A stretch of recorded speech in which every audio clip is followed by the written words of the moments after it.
Good morning everyone. Study with Preksha 5483 में आपका स्वागत है।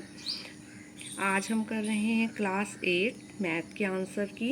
देखिए question number 1, -4/5 × 1 is equal to 1 गुना 4 माइनस के 4/5 बराबर माइनस के 4/5। ये कौन सा गुणधर्म है? गुणात्मक है, ठीक है ना। इसमें हम गुना कर रहे हैं, गुणात्मक तत्समता, ये वाला गुणधर्म है। इसमें -2/9 का योज्य प्रतिलोम, योज्य प्रतिलोम जिस अक्षर का होता है वही होता है। माइनस का 2/9 का हो गया, प्लस के 2/9 वही अक्षर, ठीक है। 5 का -5, 2/3 का -2/3 और -2/9 का 2/9।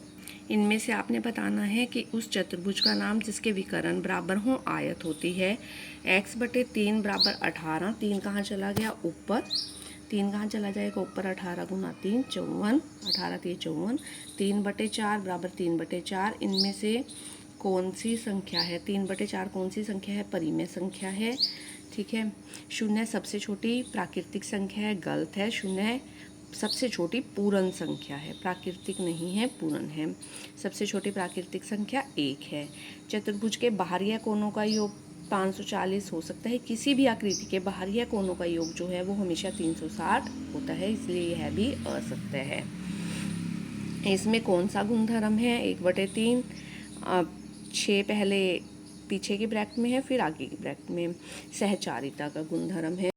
इसमें आपको इनके मध्य की एक परिमेय संख्या ज्ञात करनी है। देखिए हमने इसको बनाया, पहले हमने इसको 1/4 बनाया, ठीक है। नीचे वाला अक्षर हमने बराबर किया, ये 4 था, इसमें भी हमने 4 किया। देखो 1/2 गुना 2/2 कर दिया तो 2/4 आ गया। 2/4 और 1/4 के बीच में कोई संख्या नहीं थी। फिर दोबारा इसको 2 से गुना किया, इसको भी 2 से, इसको भी 2 से।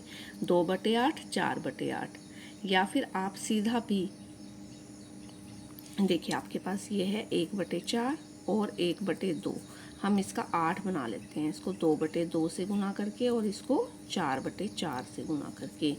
2/8 आ गया आपका और 4/8 आ गया। 2/8 और 4/8, 2 और 4 के बीच में कौन सी रकम है आपकी? 3/8। तो आपका आंसर क्या आ गया? 3/8 की एक परिमेय संख्या आपने ज्ञात करनी है। कौन सी आ गई? 3/8 आ गई, ठीक है। इसको इसके नीचे वाले से गुना कर दीजिए, इसको इसके नीचे वाले से, इसको 2/2 से, इसको 4/4 से, ठीक है। तो 2/8 आ गया और इसका 4/8 आ गया। तो कौन सी संख्या आ गई? 3/8। आगे चलिए, 3x बराबर 2x + 18 में x का मान 2 उधर चला गया। 3 - 2x बराबर 18। x कितना आ गया आपका? 18 आ गया। अब अगला क्वेश्चन, इसे आपको सोल्व करना है।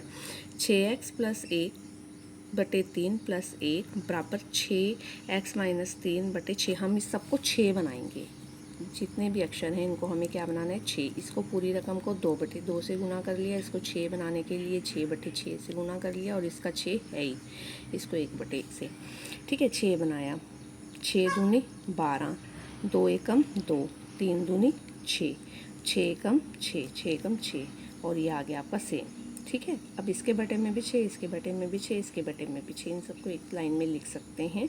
12x + 2 + 6/6 x - 3/6। 6, ये 6 जो है ऊपर चला गया, 6 से 6 कट गया, मतलब ये सारे 6 हमने काट दिए। तो ये रकम बची 12x + 2 + 6 बराबर x - 3। इन दोनों को जोड़ लिया, 8 आ गया, ठीक है। x वाले एक साइड लिया है, बिना x वाले एक साइड। 12x - x और -3 - 8 माइनस के 11, 12 में से x गए 11, 11 नीचे चला गया, 11 से 11 कट गया, -1 जो है हमारा सही आंसर आ गया। बहुत आसान सा दिया गया है। एक समबाहुभुज की भुजाओं की संख्या ज्ञात करनी है यदि इसका अंतःकोण 165 डिग्री का हो। अंतःकोण 165 का है तो बाहरी कोण कितना होगा? 180 में से 165 घटा दीजिए, 15 का, ठीक है। कोई भी आकृति हो उसका अंतःकोण और बाहरी कोण, जैसे ये 165 का दे रखा है उसने, तो बाहरी कोण, बाकी का बाहरी कोण बचा। ये 165 का है तो बाकी का बाहरी कोण 15 का बचा, ठीक है। 15 का, तो भुजाओं की संख्या हमें ज्ञात करनी है। 15 से 360 को हम 15 से डिवाइड कर देंगे, 24 हमारा आंसर आ जाएगा। तो भुजाओं की संख्या कितनी है? 24 है। अब अगला क्वेश्चन, एक 1/2 और 1/3, इन तीनों का प्रयोग करके आपको इस पज़ल को भरना है। 1/2, 1/3 और 1/1 का देखिए जमा कि इनमें से 2 अक्षरों को जोड़कर 5/6 आना चाहिए। 3/2 इनमें से किन्हीं 2 अक्षरों को जोड़कर 3/2 आना चाहिए। 1/3 और गुना का निशान के 2 अक्षरों को गुना करके 1/3 आना चाहिए और घटा करके 1/2 आना चाहिए और 1/3 जो दे रखा है जिसके साथ में कोई भी निशान नहीं है, माइनस प्लस गुना, वो तो एज इट इज़ आएगा। तो 1/3 तो यहाँ पर आपका 1/3 ही आएगा। उसके बाद 2 अक्षरों को जोड़कर 3/2 आना चाहिए। अब कौन से 2 अक्षर बचे? 1/2 बचा और 1 बचा।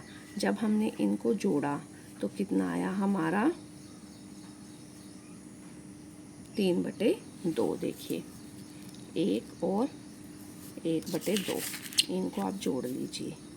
ठीक है, इसको 2/2 से गुना कर दिया।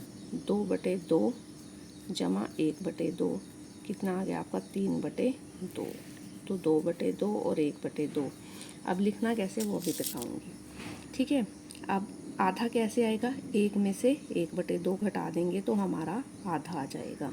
1 में से 1/2 घटा दिया, आधा आ गया। 1/3 कैसे आएगा? 1 को 1/3 से गुना करने पर 1/3 आ जाएगा। और 5/6 कैसे आएगा? 1/2 और 1/3 को जोड़ने पर, 1/2 और 1/3 को जोड़ने पर, इसको 3/3 से, इसको 2/2 से गुना कर दिया। 3/6, 2/6, 5/6 आ गया। ठीक है, इस तरह आपके सारे सोल्व हो गए। 1/3 तो आपको पहले से ही पता था। ठीक है, अब आधा कैसे आएगा माइनस करने पर? जब हम 1 में से 1/2 घटाएंगे तब हमारा आधा आया। ठीक है, अब हमने 2 डिजिट भर लिए, 1/3, 1/2, तो यहाँ क्या बचा? 1 बचा, वो 1 यहाँ भरा गया। ये लाइन पूरी हो गई आपकी। और ये 3/2, 1 आपका आ चुका है, 1/3 यहाँ आएगा क्योंकि ये एक गुना करने पे आया। ये भी दोनों पूरे हो गए। तो बाकी क्या बचा? 1/2 यहाँ आया, 1 यहाँ पर आया। बाकी क्या बचा? 1/2 बचा, वो यहाँ आ गया। 1/3 यहाँ आ गया। अगर आपको वीडियो पसंद आई है तो आप चैनल को ज़रूर सब्सक्राइब कीजिए। Please like, share and subscribe.